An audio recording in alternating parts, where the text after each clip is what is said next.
Many seniors really like to feel connected to their pastor and their church. With your busy schedule, what are some ways you as a pastor reach out to your seniors? The best way that I've found is a monthly meeting we do called Fireside Room Chats. It's on the first Wednesday of the month. It's for an hour and a half, and I bring them up to speed on what's going on in the church. I make sure they know they're a vital part of the church. I let them ask questions. I tell them about future plans. I give them updates on numbers. Basically, just also challenge them to know that they still have a lot to offer to our church, to our younger people, and encourage them to do that. So I love telling them things that our elders don't even know yet, so they feel like they're in the know. But just keeping that relationship open, try to talk to them every week when I see them in the halls on Sunday morning or other days, just personal contact and conversation. Those are some of the things I do. Okay, so one of the women in your congregation, widows, she said, my pastor came by 3 times to see me since I've joined there, and 2 of those times were on Sunday afternoon after preaching 3 services. Someone else brings me communion weekly, and some people from the church are coming over to clean up my yard. What do you think about that?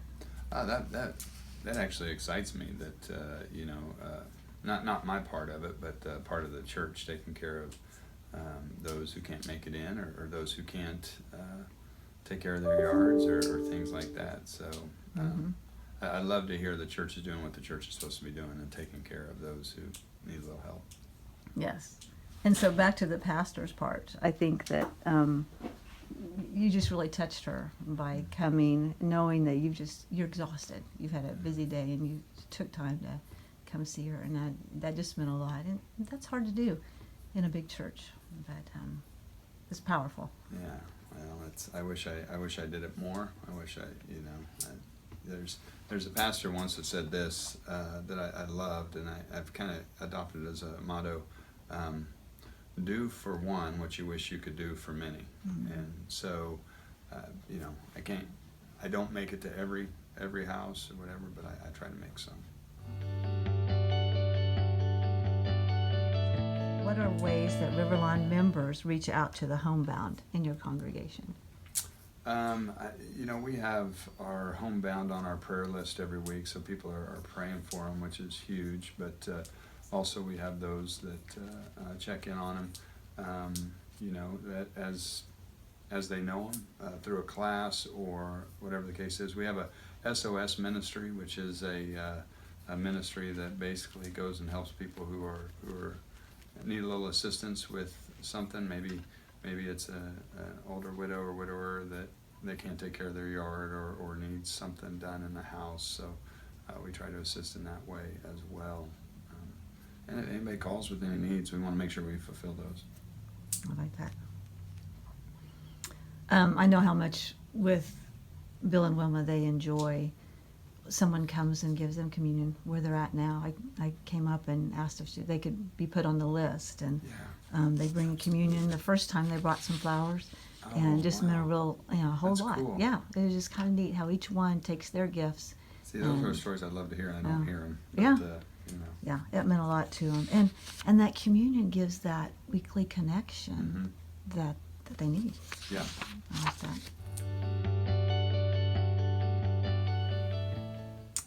I had a lady who lived by herself till she was 101. Oh, wow. And she died at 102. But one of the things she told me when I would go in is that the music man used to come to her house and visit. And when he left, nobody ever came, and just kind of fell through the cracks, Right. And then after 2 years of no one coming, she just finally quit giving her tithe because she just felt disconnected. Yeah. It's difficult to keep those seniors figuring out where they're at, hospitalized, rehab. They go into a nursing home for a while, or they go into the family. So how does the staff stay abreast of those kinds of needs? That's a great question. I mean, we depend on people to tell us. I just heard of and this isn't senior adults, but I just heard of a family that had their first baby after trying for so long. They're up in Kansas City, having surgeries and all this stuff. I heard that yesterday from a small group leader of the church. So, you know, I was able to contact them and talk with them a little bit.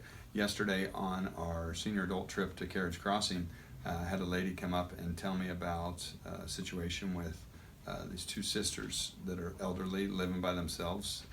They both had some medical issues lately. That one of them's going to have to move up to with her son because of finances. So I need to follow up on that.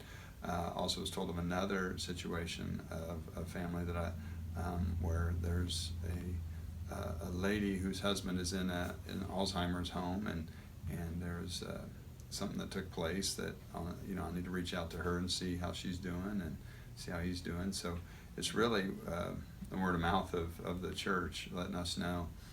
We do get calls from hospitals if people report that Riverlawn is their church, and we follow up. We have a form now so we try not to let people slip through the cracks. That we have a form that we fill out. Yesterday I made a hospital visit, so I filled out the form of who it was, what's the follow-up, and so it's just another way we're trying to not let people fall through the cracks. Now, unfortunately, we do let people fall through the cracks, but a lot of times it's because we're not aware of the situation. But that's where small group leaders, if people are in small groups or in our senior adults, their Sunday school classes where their teachers really follow up on them. This lady who helped lead the trip to Carriage Crossing yesterday, she noticed a couple people had to back off the list, so she called them and said, "Hey, what's the deal?" And then she found out these two stories of what's going on. So just people checking in on others.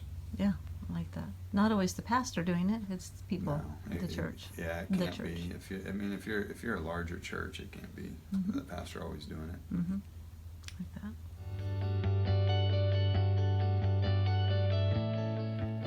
Okay, if you had the staff, the volunteers, the resources, what are some areas you would like to more deeply serve the homebound seniors in your congregation? Oh, that's a great question. You know, I think, you know, even though we serve communion every week and someone makes a weekly visit, you know, possibly another call during the week to check in on them, opportunities for them to get out if they're able to, you know, and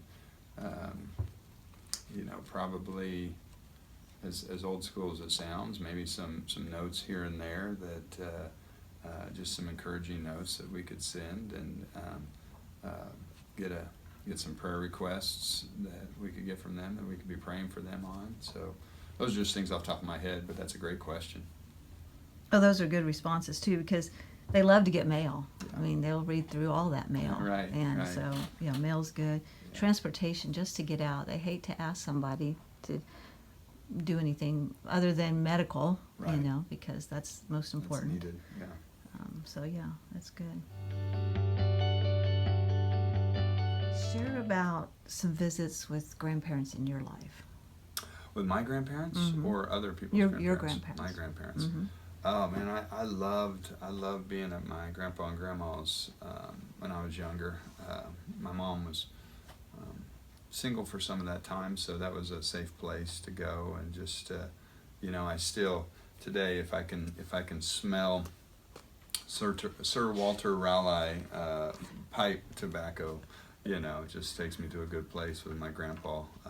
Loved him to death. You know, special memories like eating the nighttime snack of cookies together, getting read to by grandma. Those are sacred, special memories for me. But my grandma, she just passed away about a year ago. She's at 96, but just been constant, faithful to me my whole life. I mean, sending cards all the time, and just and she has a ton of grandkids, but you know, you feel like you're the special one. My other set of grandparents, love them too. They died earlier, but just you know, you love having a safe place where you can go as a kid. And I think that's one of the things about grandparents' houses is they just seem to be a lot safer. At least they were for me. They were just kind of a no tension type place where you could just enjoy. My other set of grandparents, they got me into wrestling. They watched wrestling all the time, so I was able to do that with them some. But special memories on both sides of my grandparents. Yeah. If you could encourage the seniors in your church in one sentence, what would you say? If I could encourage the seniors in one sentence, I would say, you are not done. You've still got a long way to go, and as long as God has you here, use your gifts and talents. Bring younger people along. Let them see what it's like to live the faith out for a long time. We need to be intergenerational community. We don't need to be separated. So you have a valuable role in the church, so fulfill it.